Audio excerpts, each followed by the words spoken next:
All right, we are live on another episode of Fluent's Open Research Series, where we are investigating the design space of, like from the perspective of an L2 team, there are a lot of different decisions that we have to make design-wise. Today, we're going to talk all about DA, specifically Ethereum DA. And with that, we have a very, very special guest, Mr. Dankrad Feist. Welcome, Dankrad. Thanks for joining us. Yeah, thank you for having me. Awesome. And then, of course, we've got the Blend father himself, Mr. Dimitri Vonin, and then me, Fluent's cheerleader or something. So let's kick it off at a high level. We've seen a ton of discourse around DA on Twitter recently, right? So just to start, for people who are less familiar, and then we'll go deeper, how would you define data availability? Like, what is it? Right, so data availability is a property of blockchains, which means, so traditionally, like when you look at what a blockchain provides, say Bitcoin or Ethereum, what we know is when a block becomes part of consensus, as in like we see it as part of the chain, it has to satisfy certain properties, and like there are like traditionally three that we speak of, and they are that it has to be like, many people only think of this one, it has to be part of, say, the longest chain in a proof of work, or it has to be part of the, like it has to have the heaviest vote of the validators, like that's for proof of stake. But there are actually additional ones, and one of them is validity, like the chain has to be valid. There can't be any invalid state transitions, otherwise full nodes are not going to accept it. And there is one that is more implicit because it kind of sounds trivial, but it's actually quite important, and that is data availability, which means that all the blocks in that chain are available. They can be like found on the network. And why people didn't really like think about it like when they first started constructing blockchains is because it was trivial. It was just always a given because every node just downloaded all the blocks, and that was also in a way like what you needed to do in order to verify them. You couldn't verify a block without downloading it. And this, of course, yeah, like this has changed now in the light of scaling, because we realize that this way of doing things will not allow us to like go to a very large number of transactions, especially like at least not in the framework where we want people to be able to easily verify that chain and, for example, be able to run nodes in their home rather than just in data centers. And so that's why, like over the last few years, data availability has become more of a focus, because it is like one of the pieces of blockchains that need scaling. Got it. So why is it so important for L2s to carefully choose their data availability provider? I mean, you can answer it from the perspective of like an individual L2, or you can answer it from the perspective of like an L2 centric, roadmap where you contrast, let's just say like 1,000 rollups on Ethereum versus 1,000 Validiums on Ethereum. Right. Yeah. So like basically, ever since like we started thinking about how to scale blockchains, and Ethereum in particular, we started thinking about like all those different constructions, like already like things like plasma and state channels have been around. Like the idea has been around for many years, and then like a few years ago we came up with rollups, and now they're more generalized into like also like L2s, which includes validiums and optimiums. And so what we basically realized in this process is that one of the crucial parts in many things is that like yes, like with say zero knowledge proofs, or like also with challenges like fraud proofs that optimistic rollups use. We can basically always check that some chain or some provider made all the state transitions correctly, and that is very efficient. But unfortunately, it's not sufficient to completely trust a chain. And the reason for that is that if you don't know the contents of like the transactions, then you basically cannot guarantee that you can continue interacting with that chain. So like to illustrate this with a Validium, for example, like let's say there is a Validium that obviously like is provably only ever executing transactions that are correct and never lies about it. Well, the problem becomes, okay, so now let's say the provider of that Validium, whoever that is, it can be centralized or decentralized, starts censoring you. So what do you do? Well, you have some mechanism in order to like get your transaction force include. But the problem is that mechanism needs to know, in order to force it, that it needs to know that you are allowed to make transactions. So you have to kind of prove it to them. And if you don't have information about the chain, then you cannot prove that.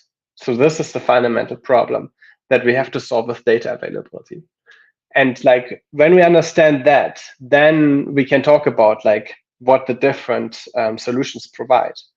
And so the reason that we came up with a roll-up centric roadmap is that the amazing thing about roll-ups is that their security guarantees, like they are so good that they are essentially like, and now I'm talking of course of like roll-ups in their final stage, not like with some training wheels or something.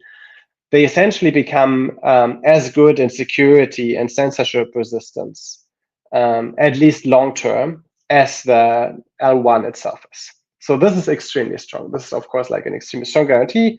And that's why we were like, well, this is what everyone should have, right? Like ultimately, scaling blockchains shouldn't mean like, oh, there are like thousands of chains and now you have to make the choice, like which of these particular trade-offs you're okay with. No, like we want ideally that choice to be really easy, and in a world where like you can very easily access a rollup, at least that choice becomes very easy, because if I want to interact with Ethereum, then I just choose rollup, and then I know like, okay, like there's nothing really else I have to think about. Obviously like smart contract security and so on, but that's already a concern anyway, so there's not really like that much difference to the status quo. Now, if we start talking about another like data availability provider, then your choice becomes like, yeah, you will have to trust that provider. For Validium, there is a little bit like maybe a little bit less trust involved than you have to then like say trusting a sidechain. But the difference is subtle. You're basically trusting that provider, not to extort you, because what they could do is always that they withhold the data and they only give you the data. Like they only included correct transactions, so they can never do anything about that. But they could basically withhold the data from you, and they could like request money from you in order to give you that. And they could hold your data hostage and hold all your money hostage to do that. And ultimately, like when you think about it, probably like a fully rational person would probably pay up to 90% of like whatever is held hostage in order to get it back, because, well, at least they're getting something. So in a way, it kind of feels that they can still steal all your money. I agree that the trade-offs are different. Like it is interesting that they have to do this hostage thing, but like when we're talking about a World War III safe technology that is like be extremely tamper-proof and resistant to these kind of attacks, there are just some attacks possible. And now, nevertheless, of course, the different providers can still be different. Like, yes, like you can't get the guarantees of a rollup, but if you choose a good provider, then yes, like hopefully they will never perform such an attack, and your account and your data will be relatively safe. And like a good provider can also provide some crypto economic security. So like say like EigenDA and Celestia, they can do that to a certain extent, assuming that there's other activity on the chain and there's some trust in the token. And like others, like say if it's like an ad hoc data availability committee or DAC, then of course like that guarantee becomes much lower. Got it. Do you see it depending at all on like the type of application? Like in your mind, are there some classes of applications where you're like, even with abundant Ethereum DA, like don't bother, man? Or do you think like it should all be on there if possible? Yeah, I mean, I think like realistically, there's gonna be a difference. I mean, I think like personally, I would say the goal should be that Ethereum DA should be enough so that every person on Earth can like access Ethereum if they want to at that sort of security guarantee for at least all their financial transaction. And that's of course a possibility and not like forcing. But like I think like if we have fees between 1 and 10 cents, like at somewhere at that level, the fees do not matter that much anymore to people, because at that point, the mental overhead of thinking about the security of your transaction is more than the fees you're paying. So I think like hopefully like with enough DA on the Ethereum base layer, we will get into that range and it will just be a natural thing for like people who want that security just have it. Now, will there be like other solutions? I think for sure. First, not all transactions are financial. So for sure, like if you have applications that are just like, I don't know, like people do want some guarantees about their social networks or their games or things like that. I think like, yeah, I mean, I don't see a likely world in which like, say, Twitter runs on the Ethereum chain. But like, can I see a world in which a Twitter runs on its own chain and does want to give like censorship-like guarantees to tweets and so on? Yes, I can see that. I think in that case, I would be like, yes, very likely they want to use a different DA solution. And then like, we can think about everything in between. Like even for a financial transaction, when we like imagine a world where there's like trillions of machines that communicate with each other and send each other nano transaction in order to like compensate each other for little service they do to each other. Well, I mean, yes, like probably at that point as well, it's not going to be all on Ethereum DA anymore.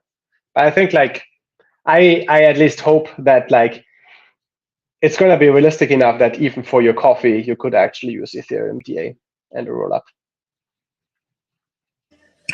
No, that's super helpful to hear how you think about it. How about, let's see.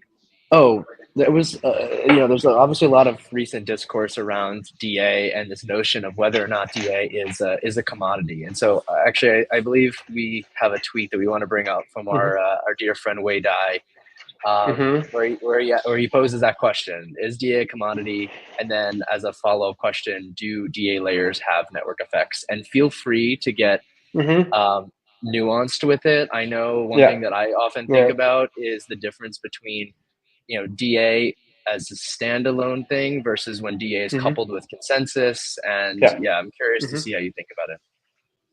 Yeah, those are clearly very different. I agree, and I think saying it. Okay, like I think we have to disaggregate here in the sense that saying it is a commodity can mean like literally, it's just a commodity and people are not gonna care and there will be no price differentiation at all.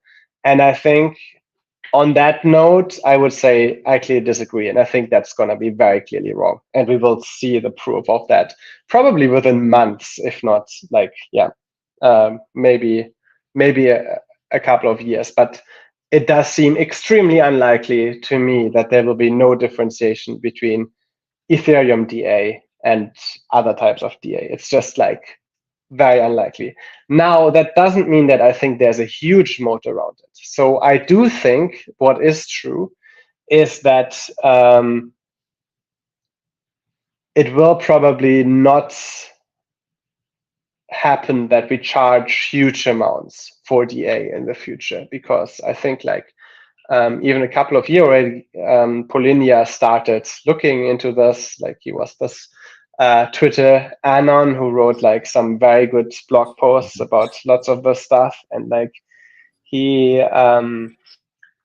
he realized that once the base layer at least provides a good amount of data availability, providing that same amount of data availability using like some relatively safe construction becomes a lot easier, because now you can basically have constructions that rely on an extremely high honesty guarantee for liveness, but a very low guarantee, right? So this is the fundamental trade-off. Sorry, like I should go into this. Like if I have a data availability guarantee and say like I accept the data as if 50% votes that it's there, then it always also means that 50% can hide the data. Now, if I say it's 75% have to vote that it exists, it's only 25. Sorry, if it's 75%, then I can only tolerate 25% being offline, but I can now accept that 74.9% are malicious, because they have to get one honest node to get the data, and then it's done. They've leaked it. They can't get it back, right? And so this scales, and you could now imagine basically making committees where the data has to be voted by 99% to be available. And if this is a relatively open system and say provides lots of reputable people and organizations, it starts looking like, oh, wow, this is like, it's very, very hard to hide data here. Now the problem, of course, becomes it's very easy to take the system offline. But now if we also say, oh, but if the system goes offline, then we just fall back to like the L1 data. So like these type of constructions start looking pretty appealing when the L1 provides a good amount of data availability and when that is expensive. And so that means that it doesn't appear to me that you can charge a huge amount of data availability for data availability. I'm not saying it's zero, but I don't think it's like it's going to be super expensive. And so in that sense, like if you mean by commodity more like, oh yeah, like you can't make a lot of money because they all like feel like more or less the same, then to some extent that's probably true, that like it's never going to be like a big money maker. Got it. Yeah, also very interesting to hear how you reason through that. And I guess those are different questions, whether like it's all, whether it's all one commodity or if like each different solution is its own like commodity. Okay, so from the perspective of I'll say Fluent L2, Dimitri, I'm going to pass the mic to you for a second. Like how are we thinking about it right now internally? And I know you have some other questions around dank sharding and beyond. Yeah, sure. So according to all previous words, there are huge imperfectness of the DA. Yeah, so now the answer to this question is much more tricky. But so Fluent is based on the stack.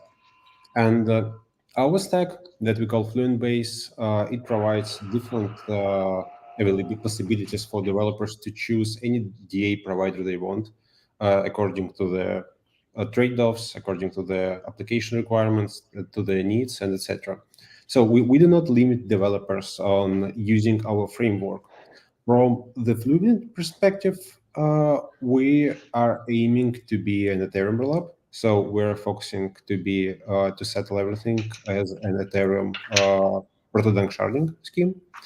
And yeah, so that's I think the answer. And since my mic is on, there is a question to Dankrad. So yeah, there are still a lot of things to overtake in DA. to achieve the perfectness of the system. But let's imagine we achieve this. And I'm just for example, I am a regular layer 2 rollup developer, and I want to settle on Ethereum.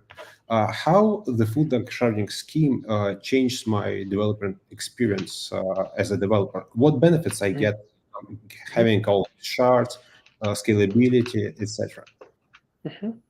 So the great thing is that other than it becoming massively cheaper because there's so much more data available, as long as you're already using blobs, essentially nothing will change. So we have made, like, we ensured back when we designed EIP 4844 or proto-dank sharding, that all the interfaces are already exactly as they would be when we implement full sharding. Okay, like there might be some details different in how you say, like, send your transactions to the client software, or how, like, you get blobs later, like when you run a node. So like you will have to think about that. But like at least in terms of all the on-chain infrastructure, how do you verify that your data is available, and so on? Nothing will change. So that's really cool. And like the only thing that will change is basically like, oh, like instead of like 3 or 6 blobs, you're gonna have 128 to 256 blobs. So like your data should just be massively cheaper because you're competing much less against other rollups. Well, to be fair, it's essentially free right now, but I'm assuming that won't last long at the current levels.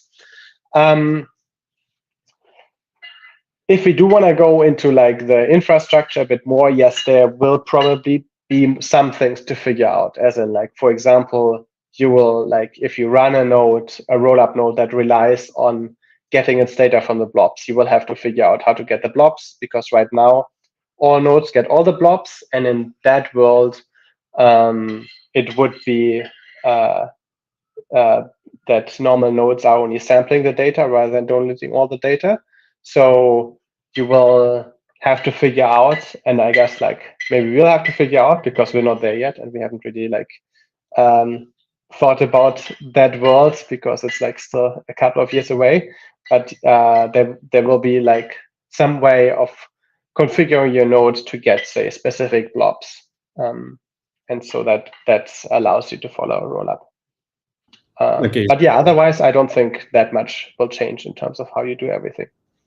Yeah, fair. So it means that in the best case scenario, I will get very sustainable networking protocol that I can use for, like, I feel the DA as a networking protocol, like, TCP for applications, but the same, but more sustainable, more persistent, where I can like store all this data. Do you have the same feeling? So I wouldn't call it a networking protocol, because like networking tends to be very low level and have very few guarantees, whereas like data availability happens at the consensus layer, where like we have very high guarantees about, like, for example, that the data is available. Like when you send a packet, say, like, then the Internet Protocol makes no promises that it will get delivered. It's like a best effort thing, right? Whereas data availability is much more than a best effort thing. Yeah, that's right. Yeah.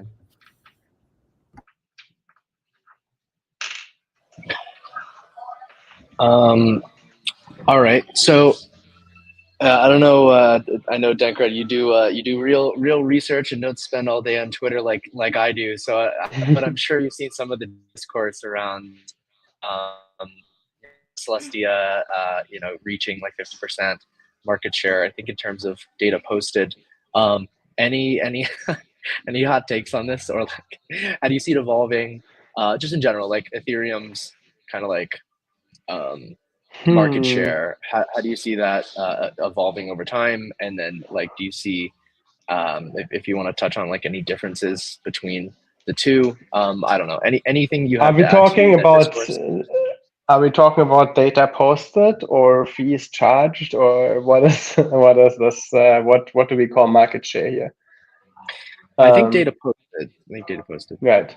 In terms of data posted, like, let's just be honest, like, Ethereum will be extremely small. And the reason for that is that there will be others who will provide absolutely massive amount of data, massive amounts of data. Like, EigenDA right now provides 15 megabytes per second or something of data availability. This dwarfs even our plans for full danksharding, which will only be fully ready in several years, like, which is like about 1.5 megabyte per second. So if we're talking just about data posted, I don't think this is where Ethereum even competes. Like, Ethereum provides very high security guarantees. It's not its aim to like be the cheapest ever data layer that exists. Like I've said before, what my ambitions are there, but I think like that's just like something for someone else. And if Celestia wants to fill that role, that's fine. I think like that's definitely something that's like an interesting space. I think there are many in the space, and I do suspect that yeah, though the competition here will be extremely fierce because it will in some ways just like be extremely cheap to provide this.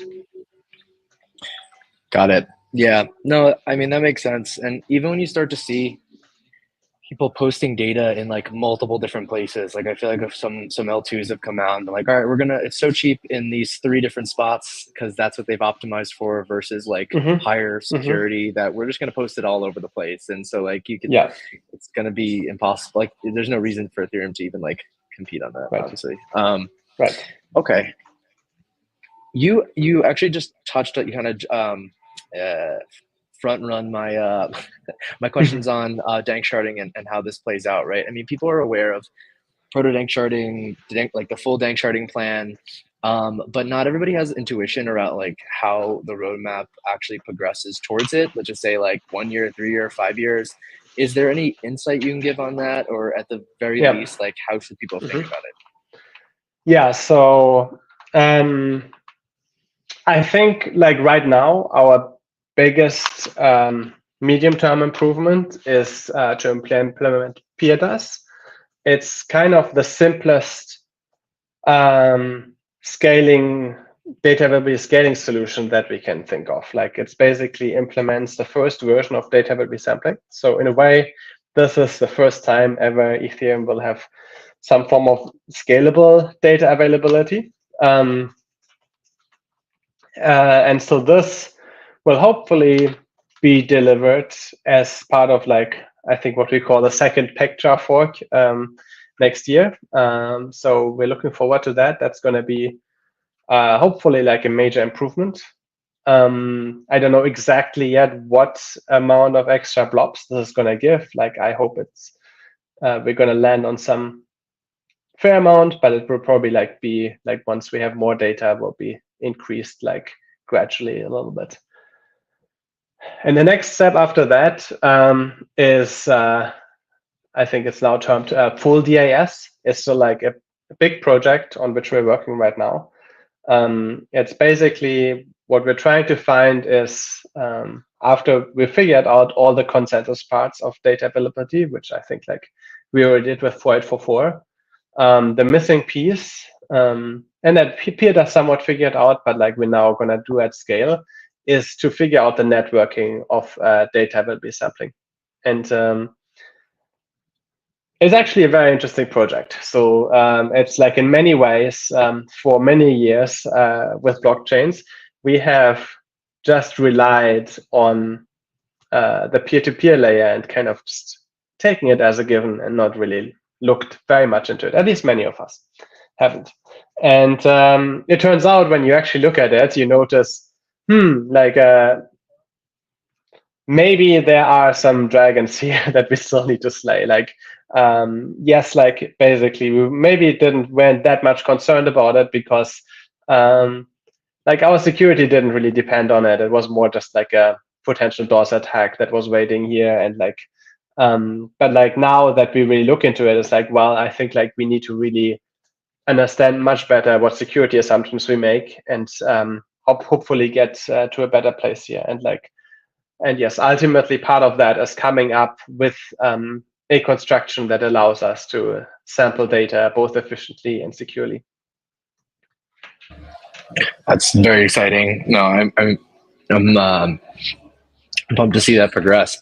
Do you see? Let's just assume we have data availability sampling. Now I'm zooming way out into like 5+ years kind of thing, and just conceptually, like if we have full data availability sampling, do you see the way in which you reason through kind of like blob size, I guess, based on how many people are doing the data availability sampling? Like, I know that's something that people have been talking about over the past year, but maybe that's more specific to like Celestia, for example, as like a DA only layer. Maybe you think about that differently. Like the mental model a lot of people have is like, oh, the more people DA sampling, the more you can kind of like crank up the throughput. Is that how you think about it, or is it different for Ethereum? Yeah, so there is something like that, and the reason for that is that when you do data availability sampling, due to the fact that that every node only does like a small number of sample and doesn't see the whole data, there is like, if there's only a single node in the world doing it, you can always trick it into seeing data as available. That's actually not, and that's just like, it's just, hey, Dino is sampling and Dankrad is the evil attacker, and you keep sampling and I just give you all the samples you want. And you're like satisfied and you're, yes, all the data is there. And at this point I stop and I don't ever give anyone any samples again. In this case, the data is not available, but you unfortunately made the wrong decision. And so this problem is unavoidable. So data resampling is only secure if there is a large number of nodes that do the sampling at the same time. And basically, the guarantee must be that they sample much more than just like covering the data. Like, for example, if you have, say, like 100 megabytes of coded data, and every node samples 1 megabyte, then if you have 1,000 nodes, now they would all each sample like, or in total, they would sample the data about 10 times. This is the kind of thing you want. Like, this is okay, because now, basically, if the data wants to trick any significant number of nodes, they would fail, because they would have to give the data away to do that. And so, yes, so there is like a sense in that you want a large number of nodes, and then you can in total provide more data availability. This is at least like kind of the theoretical limit. Right now, we're pretty far from that. Right now, this is not the main like bottleneck in getting data availability sampling off the ground. But I think like long term, yes, I agree. Like basically, in a way, like I like to say it as like the fundamental limit is interest. You need enough people to be interested in the data for it to be like safe to use, for example, data resampling. And I guess like that's also a good reason why Ethereum should not try to be the single data provider for everything. I think Ethereum has clearly decided that it is for the kind of data that has extremely high interest and therefore provides extremely good security. And if you diluted that to the extent that you would have like terabytes per second or something, that would just not be given anymore. And we couldn't really provide the same guarantees anymore. That makes perfect sense. How do you see the way in which, I know we're going like way out into the future here, but like do you see in the way in which those decisions are made of like, you know, those assessments are made of like, okay, this many nodes or data availability sampling, we should kind of like increase the throughput so much. Is that going to be just like a rough consensus kind of process, the way a lot of the other Ethereum decisions are made? It's the same kind of thing. Yeah, I mean, I think it does factor into our decision making. Like, yes, like we will probably, like, I think the general way of thinking is something like, okay, like we see that right now there's something like 15,000 nodes on the network. And so to some extent, that's what we will work with, probably adding in some like additional security factors here and there. Yeah. Got it. Awesome, man. Well, Dimitri, do you have any other questions? I know we're coming up on time. And Dankrad, also, do you have any questions for us? Otherwise, we can start to wrap. Dimitri, anything in your end? No, super clear. Yeah, I mean, I would definitely be curious how like how does this currently look like from the L2 perspective? Do you have any insights into like how are people making their decisions here? Like, is there, for example, is it currently like a strong argument, hey, we want to be on Ethereum in order to be a rollup, or are most of them thinking, oh, it doesn't really matter, we just like get whatever the cheapest solution is? So from a developer perspective, honestly, that is super hard to choose. That is why we decided to integrate tens of different DAs, because there are millions of factors how you can decide on what DA to choose. For example, opposite to Ethereum, you may not be sure in distribution of validators, since some keys might be centralized by some validators. So for other providers, and there are tons of issues the industry need to overtake to support, to have the real DA decentralization through data sampling, through sharding, all things you described before. And I think for millions of developers, there are a huge amount of unknowns how to decide on what DA to use and what risks every DA can bring. Because, for example, you have a solicited DA. It is a dedicated DA provider, and you assume that it has several dedicated data centers, semi-decentralized or fully decentralized. And since it is quite floating, you cannot decide. And that's why it's the question we wanted to highlight here, because we are partially unsure what the provider to choose. So, and we're quite aware of all this technology and how it works under the hood. And we still don't fully sure how to deliver this. So that's why it's quite tricky. Mm-hmm. Interesting. Thanks for the insight. There's also some other unknowns around like where our bottlenecks actually are, right, Dimitri, in terms of like ZK costs and things like this. I feel like a lot of people are in that scenario too. Okay. Oh, go ahead.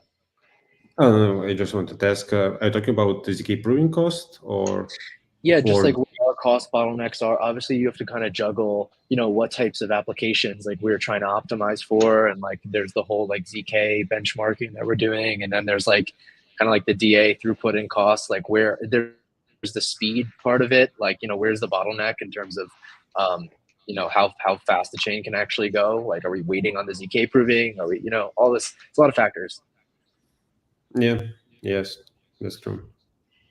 I guess another question for me would be, so like clearly right now blob capacity is still quite low, and there is like kind of, I would say, a risk that like it becomes exhausted within like a few months, say like something like 3 to 12 months or something like that. Is that like, how do, say, teams like you think about that? Are you scared to use it right now because you're like, oh, what if it suddenly becomes expensive? So I think it's partially scared me, because from one perspective, running semi-centralized solution partially saves you, because you can use data compression. Yes, it brings some decentralization risks and recovery risks for a blockchain in case of attack from one partner. If all your data is corrupted, for example, and you won't be able to reconstruct it. But I think so. There are some trade-offs, and you can choose. how to settle the data, how to compress the data until all these questions are fully arranged and we're ready to go with a fully production ready solution. So yeah, once the blob size is increased and there are a lot of support for everyone, yeah, I think it's going to be a giant benefit for developers to settle all data points in the same place.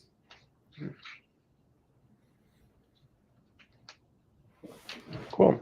Thanks. Yeah, that's tricky.